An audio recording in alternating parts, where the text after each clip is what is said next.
Hello, sir. I didn't have a question when I came here. I was very open about the discussion, but I kind of connected to one of the answers that you gave. The term that you used, regime. I'm working on an article, and I have developed this perspective that a change in the center or change in the government won't change anything, especially in our society, because this is, as you said, this is not just a government. It's not just about the government, but also about the regime, the ideology that prevails, right? So, sir, I think this is not directly about the book that you have about the book, but you have an image that you belong to a circle. Let's be explicit that you belong to a leftist circle. So, in this, according to this, how do you, because in your book you have focused on how BJP has managed to come to power using the Rainbow Alliance, right? So, but how do you see, because this again must involve a societal struggle, not just, at what happens at the electoral level. So, how do you see this struggle coming up, or what are the spaces where we can expect, a struggle taking place? Because just a reminder that few days back, an article by Hiren Gohai was rejected by a prominent newspaper, which is a very serious, kind of signal to what we are becoming. So, as a person who belongs to an opposite circle, an opposite trend, how do you see the struggle coming up beyond the electoral field? Because I think the struggle must take place beyond this, beyond what's happening at this level. So that's my question, sir. Any more questions? Or this is the last? I have a question. Okay.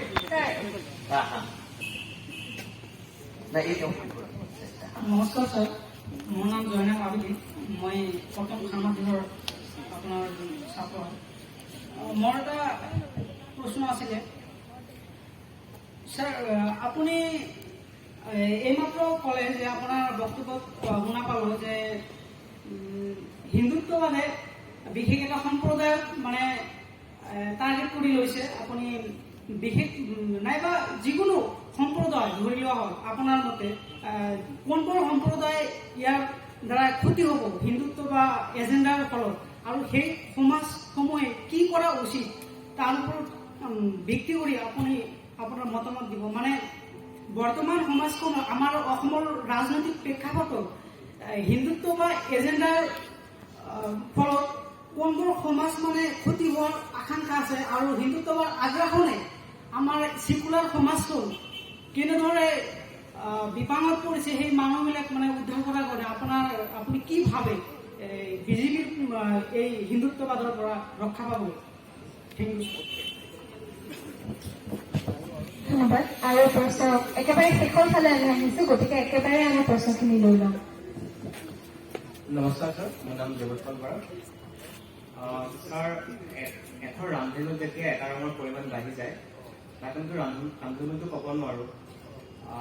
ঠিক সেইদৰে যদি আমি অসমৰ গণতন্ত্ৰৰ কথা কওঁ, অসমৰ গণতন্ত্ৰত সেই ৰামধেনু বা সেই গেৰুৱা ৰঙৰ প্ৰভাৱ কিমান, বা প্ৰভাৱটো আছেই যিহেতু, আৰু সেই প্ৰভাৱটো আপুনি কেনেকৈ ভাবে, কি হয়, অলপ ক'লে ভাল পাম।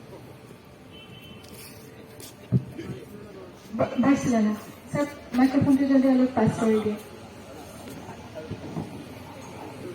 Good evening, respected sir, my dear friends and dear juniors. My question to you, sir, you talk about ethnicity in books, so do you talk about linguistic and religious?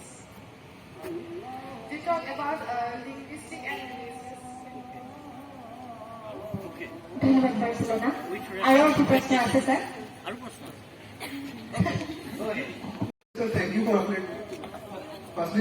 for uplifting us with such a resourceable book. Sir, you named the book the Hindutva, the regime, the saffron in the rainbow. So my question is, sir, we know that rainbow is caused by light shower, when sometimes we call it rain. So the sunlight reflects it. So sir, my question is, what caused the rainbow to be saffron in color, sir? And sir, what is the rain in the thought? Thank you, sir. This is my question. I think these are very, I think you have ended questions or you have more questions? I think that's good enough.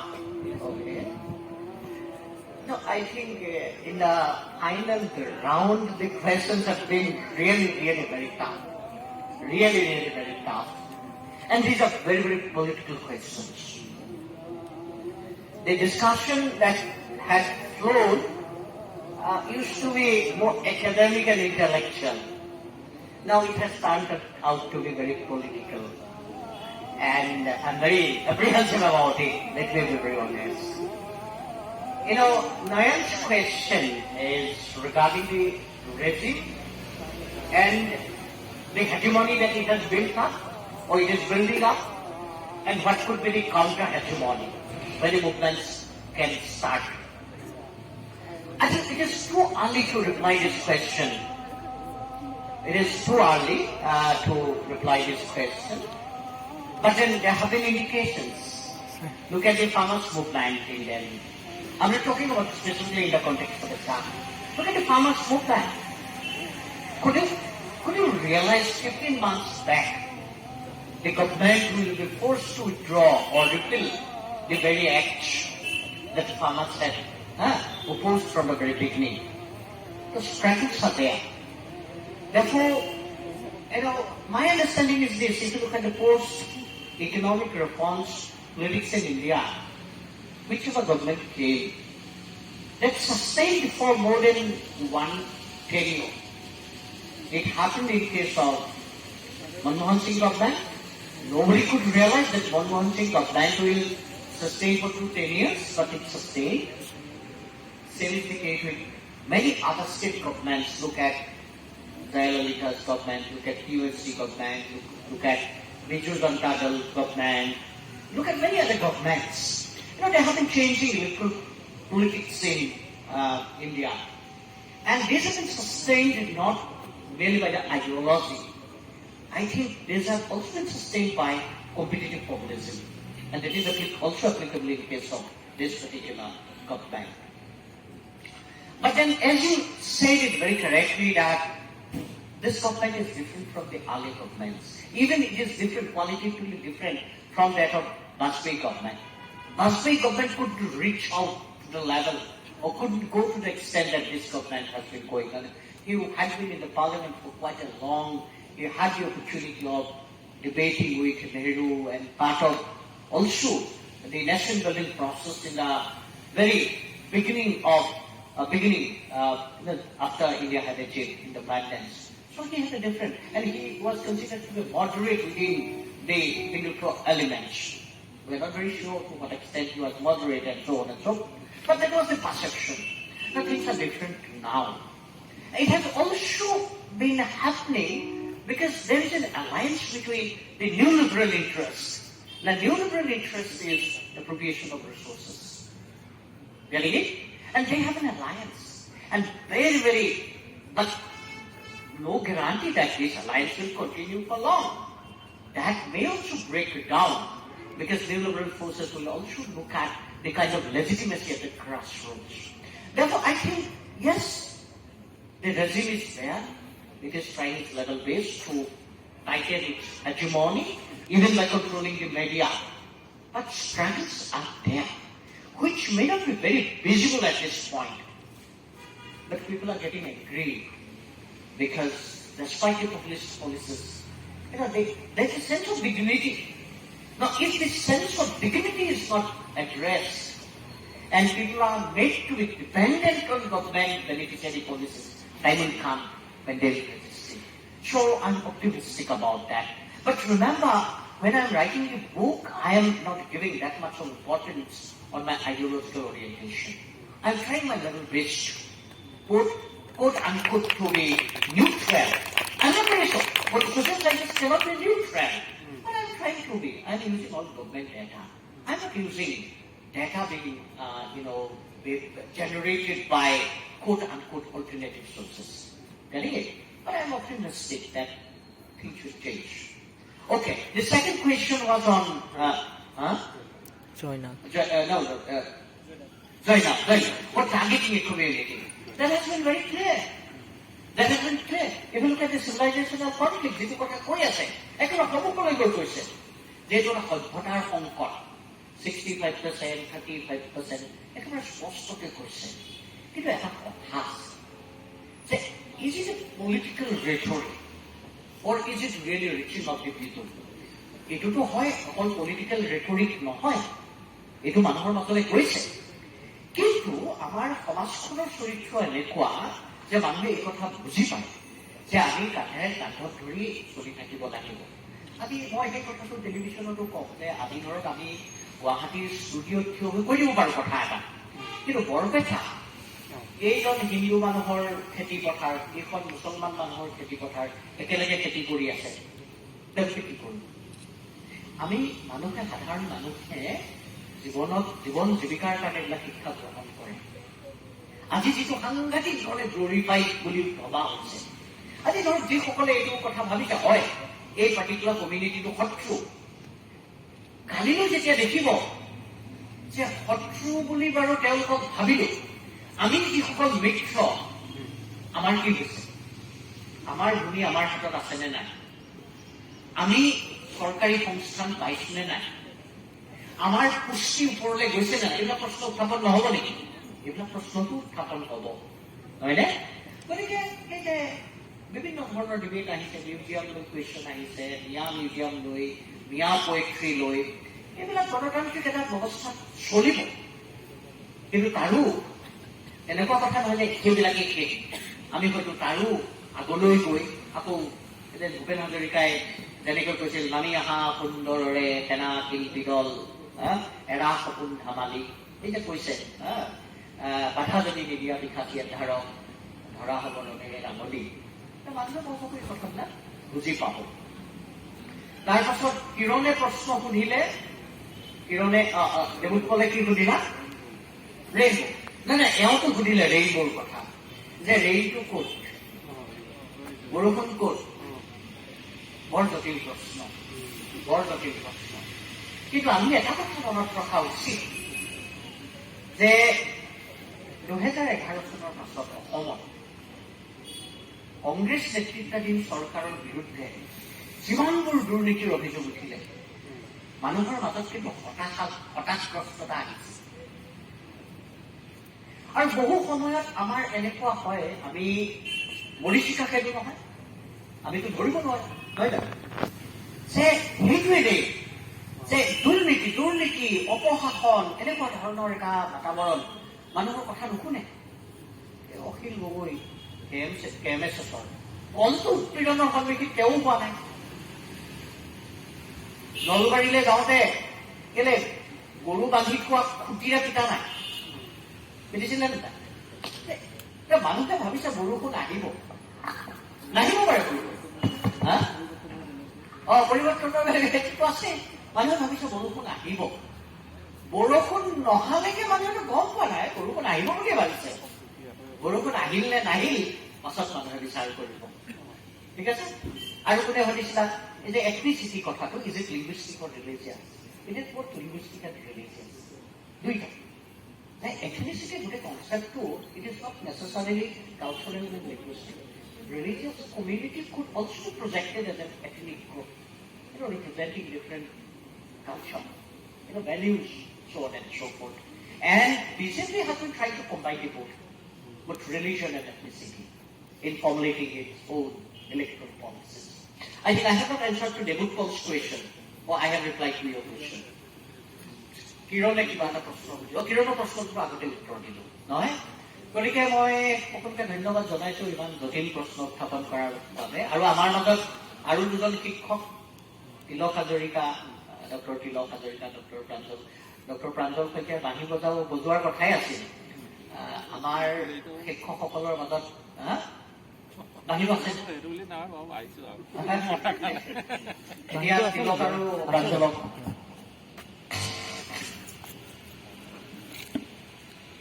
মই দুখিত, গোটেই অনুষ্ঠানটো প্ৰথমৰ পৰা মই উপস্থিত থাকিব নোৱাৰিলো অলপ ব্যস্ততাৰ কাৰণে।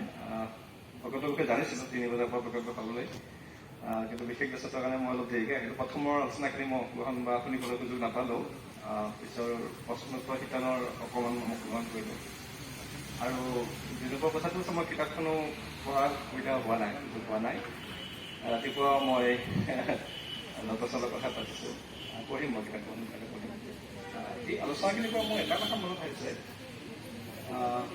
একদম লাষ্টৰ যিটো কুৱেশ্যন মানে এথনিচিটি এণ্ড ৰিলিজিয়াছ যিটো ডাইমেনশ্যন, সেই ক্ষেত্ৰত এতিয়া যিটো ৰেইনবো যিটো এলায়েন্স হৈছে তাত কিন্তু পাৰ্টিচিপেট কৰিছে আমাৰ এথনিক গ্ৰুপৰ ৰিপ্ৰেজেণ্টেটিভখিনিয়ে। They are very successfully organizing in their religious angle, but they are merging with the Saffron Brigade, I think, to realize their dreams. As a means to realize their dreams, and they have joined the Rainbow Alliances. But so far, the ideological issue is concern of the Saffron leadership. I don't think that the dreams of the tribal leadership will be realized in the so-called alliances. So I want to ask Professor Dr. Sir to just throw some light in this regard. Do you think that the ethnic aspirations of the communities in Assam is to be realized in the ruling dispensation? I'll make it very short and precise. The government, current dispensation, or the BJP regime is, or BJP government obviously is very intelligent. They'll co-opt. It is not about helping them to realize their own aspirations. It is about co-opting the power aspiring middle class. And they are doing it very successfully. If there are problems and competition and contestations, they can divide it as it happened in case of the models. Hagrama out, Pramod Guru lead. So that's the point. It's co-opting the communities or leadership rather than realizing the aspirations of the community as a whole. Okay? Kamal Dagar.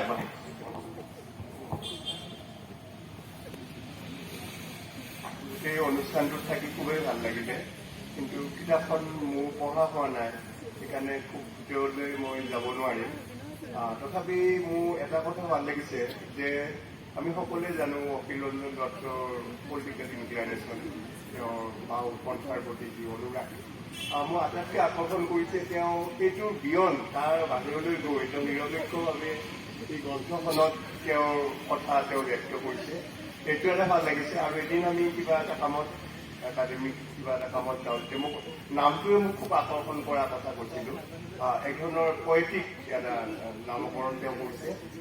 এনেকুৱা ধৰণৰ নামকৰণেও কিতাপখনৰ এটা সৌন্দৰ্য বৃদ্ধি কৰিছে। মই এইটো অখিল ৰঞ্জন দত্তক চিন্তা কৰিছিলোঁ। আৰু এটা বস্তু মোৰ ভাল লাগিলে, এই যিটো চেপ্টাৰাইজেশ্যন কিছুমানৰ নামকৰণ, তাতো কবিতা আছে দেই। এতিয়া স্বপ্নৰ সদাগৰ বুলি পেলাই হৰিকৃষ্ণ ডেকাৰ এটা বিখ্যাত কবিতা আছে, প্ৰান্তিকত ওলাইছিলে। আৰু স্বপ্নৰ সদাগৰ কাক অৰ্থ কৰিছে মই নামটো নকলে হ'ব। গতিকে তেনেকুৱা ধৰণৰ তেখেতে অৱশ্যে তাৰ যিটো উৎস বেলেগ কিবা লোৱা বুলি কৈছে। স্বপ্নৰ সদাগৰ হৰিকৃষ্ণ ডেকাৰ এটা খুব ধুনীয়া কবিতা আছে। আৰু মই যিমান দূৰ মই সোনকালে কিতাপখন পঢ়িম, যদিও মই সাহিত্য ছাত্ৰ। আন্তৰ্জাতিক ৰাজনীতিৰ প্ৰতি মোৰ এক ধৰণৰ বিৰাট এটা আকৰ্ষণ আছে। আৰু অখিল ৰঞ্জন দত্তৰ কিতাপখন মই সোনকালে পঢ়িম। আৰু এনেকুৱা ধৰণৰ কিতাপ আমাৰ অসমৰ পৰা, অসমৰ এজন বুদ্ধিজীৱীয়ে লিখাৰ কাৰণে মই নিজেও অত্যন্ত অনুপ্ৰাণিত হৈছোঁ। ছাত্ৰ ছাত্ৰীসকললৈ অনুপ্ৰেৰণা পাব লাগে, কাৰণ সেইজনে মহৎ শিক্ষক যিয়ে ল'ৰা ছোৱালীক অনুপ্ৰাণিত কৰিব পাৰে, ইনস্পায়াৰ কৰিব পাৰে। তেওঁ আটাইতকৈ ভাল। কিছুমানে ভাল পঢ়াব পাৰে, ভাল কথা, ক্লাছ ভাল লয়, ময়ো ভাল ক্লাছ লওঁ বুলি কয় মানুহে, কিন্তু সেইটো কথা নহয়। মানে ছাত্ৰ ছাত্ৰীসকলক ইনস্পায়াৰ কৰিব পৰাটোহে আচলতে শিক্ষকৰ আটাইতকৈ ডাঙৰ লক্ষণ। সেইটো অখিলে কৰিব পাৰিছে। মোৰ যথেষ্ট আনন্দিত। সদায় সাহিত্যৰ মাজত থাকি থাকি আমনিও লাগে। অখিলে আজি ৰাতিপুৱাই পাঠক ভ্ৰমণ কৰে যে এখন কিতাপ এনেকুৱা উন্মোচন হ'ব, তাৰ এটা আলোচনা হ'ব। আমাৰ অসমীয়াতো এইবোৰ হৈছে কবিতা এখনৰ যেতিয়া হয় তেতিয়া ঠিক ৰিলিজ নকৰি পেলাই এইটো আপোনাৰ চেলিব্ৰেশ্যন অফ বুক বুলি কয়। কিতাপখনৰ বিষয়ে কৃতিকজন কথা কয়। আজি আমাৰ জয়ন্তই তেনেকুৱা ধৰণৰ কথা কৈছে, ডক্টৰ জয়ন্ত কৃষ্ণ শৰ্মা। বৰ ভাল লাগিছে, মই অনুপ্ৰাণিত হৈছোঁ। ধন্যবাদ।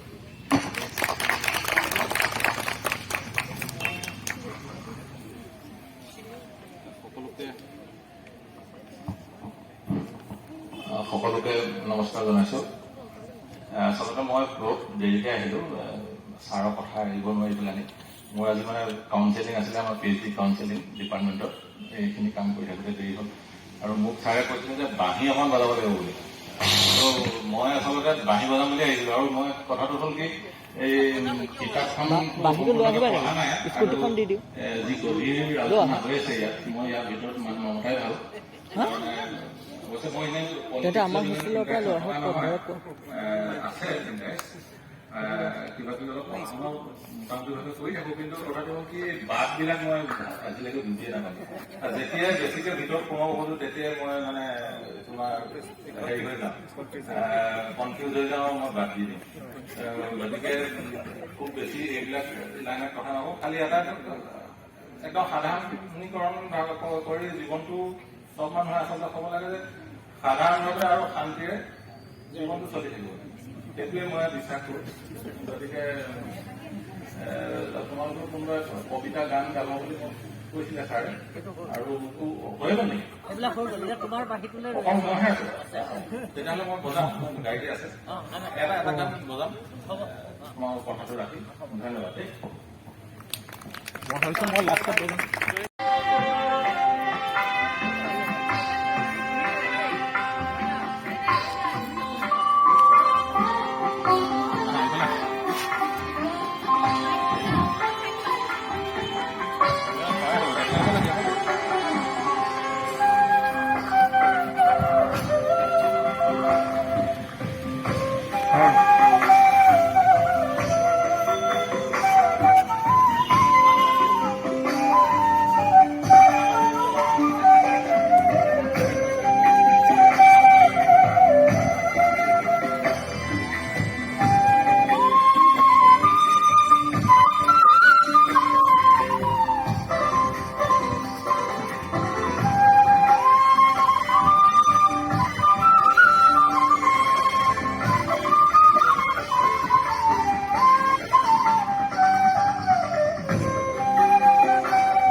ইমান সুন্দৰকৈ বাহিৰণ কৰিলে আৰু আজিৰ অনুষ্ঠানটোৱে আমাৰ জীপান কৰি তুলিলে